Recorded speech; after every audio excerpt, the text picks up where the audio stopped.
Bonjour mes chers amis, je vous souhaite un bon lundi sous la protection de Dieu. C'est la méditation du jour qui a pour titre Participants de la nature divine, lesquels nous assurent de sa part les plus grandes et les plus précieuses promesses afin que par elles vous deveniez participants de la nature divine, en fuyant la corruption qui existe dans le monde par la convoitise.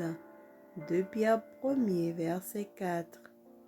Toutes les promesses du livre de Dieu font naître en nous le ferme espoir que nous pouvons être participants de la nature divine. En voici les moyens: nous reposer sur Dieu, croire en sa parole, accomplir ses œuvres. Nous y parviendrons en nous emparant de la divinité du Christ. Cette possibilité a plus de valeur pour nous que toutes les richesses de ce monde. Il n'y a rien sur la terre que nous puissions comparer à elle. Tandis que nous nous emparons de la puissance ainsi placée à notre portée, nous recevons une si forte espérance que nous pouvons entièrement nous reposer sur la promesse de Dieu et nous saisissant des possibilités qui résident en Christ, nous devenons les fils et les filles de Dieu. Celui qui croit sincèrement en Christ est rendu participant de la nature divine et il possède une force qu'il peut s'approprier toutes les fois qu'il est en présence de la tentation. Il ne succombera pas à cette tentation, il ne sera pas vaincu. Au moment de l'épreuve, il réclamera les promesses divines et par elles, il échappera aux corruptions qui règnent dans le monde par la convoitise. Pour nous rendre participants de la nature divine, le ciel nous a fait don de son trésor le plus précieux. Le Fils de Dieu a laissé son vêtement de monarque, sa couronne royale, et il est venu sur notre terre comme un petit enfant.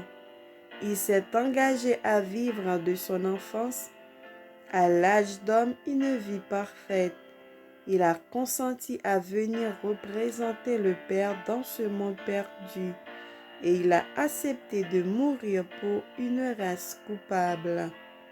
Quel sacrifice cela ne représente-t-il pas? Je ne sais comment souligner ces faits. Ils sont réellement merveilleux.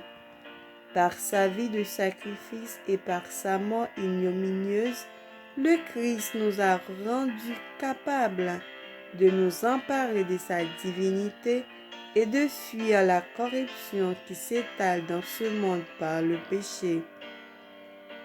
Si vous êtes participant de la nature divine, vous serez chaque jour plus digne de cette vie qui est à l'image de celle de Dieu. Chaque jour, vous purifierez votre foi en Jésus. Vous suivrez l'exemple du Maître et vous parviendrez à la ressemblance divine jusqu'à ce que vous paraissiez devant Dieu à l'état de perfection. Amen. Que le Seigneur nous bénisse et qu'il nous fasse grâce. Bonne journée, bon lundi en Jésus-Christ. Et n'oubliez pas de partager cette méditation à quelqu'un d'autre. Amen. À demain, si Dieu le veut.